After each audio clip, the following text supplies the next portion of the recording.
بسم اللہ الرحمن الرحیم. ناظرین، آج کی 5ویں قسط ہے اور 79 ہے وی لاگ. پیج نمبر 59، معارف القرآن جلد نمبر 2، سورۃ آل عمران نمبر 3 اور آیت نمبر 38. ناظرین، قرآن کریم کا ترجمہ، تشریح، تفسیر اور تلاوت ہم آپ کے سامنے رکھتے ہیں ہمیشہ روزانہ کی بنیاد پر. اس کتاب کا ٹائٹل ہے معارف القرآن. معارف القرآن جلد نمبر 2، سورۃ آل عمران سے لے کر سورۃ النساء تک پارہ نمبر 3 رکوع نمبر 9 اور پارہ نمبر 6 کا رکوع نمبر 4 ہے. رائٹر ہیں اس کتاب کے حضرت مولانا مفتی محمد شفیع صاحب رحمۃ اللہ علیہ، جو کہ مفتی اعظم پاکستان ہیں. نحمدہ ونصلی علی رسولہ الکریم. بسم اللہ الرحمن الرحیم.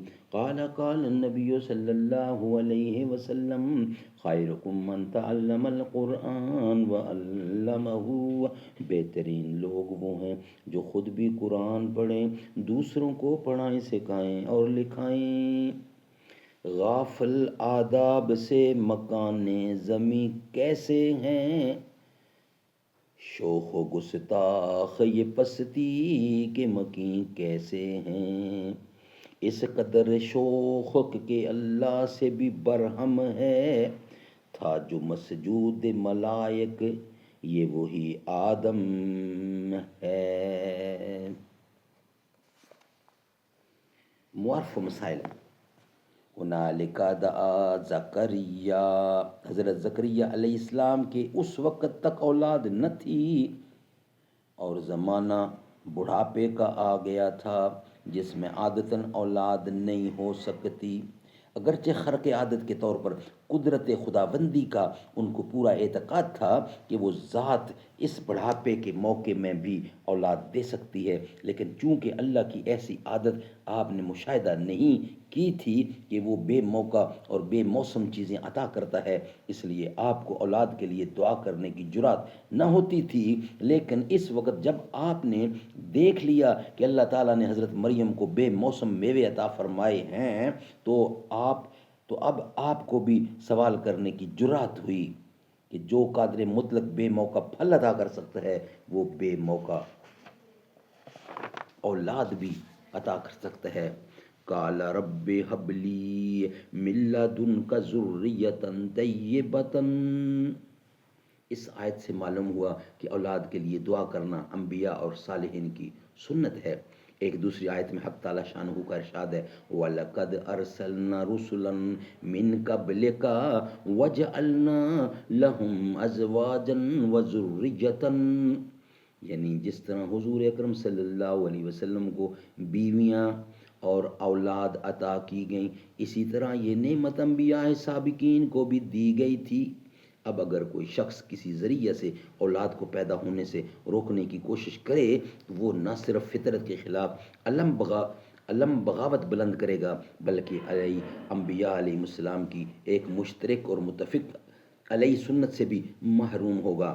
حضور اکرم صلی اللہ علیہ وسلم نے نکاح اور اولاد کے مسئلہ کو اتنی اہمیت دی ہے کہ آپ نے اس شخص کو اپنی جماعت میں شامل ہونے کی اجازت نہیں دی جو بیاہ شادی اور اولاد سے باوجود قدرت کے احراز کرتا ہو.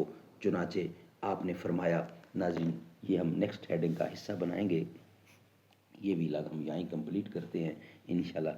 اس کے متعلق احادیث ہیں اور قرآن و سنت کی روشنی میں دلائل پیش ہیں کہ جو بندہ طاقت رکھنے کے باوجود شادی جان بوجھ کے نہیں کرتا، نکاح جان بوجھ کے نہیں کرتا، اولاد جان بوجھ کے پیدا نہیں کرتا.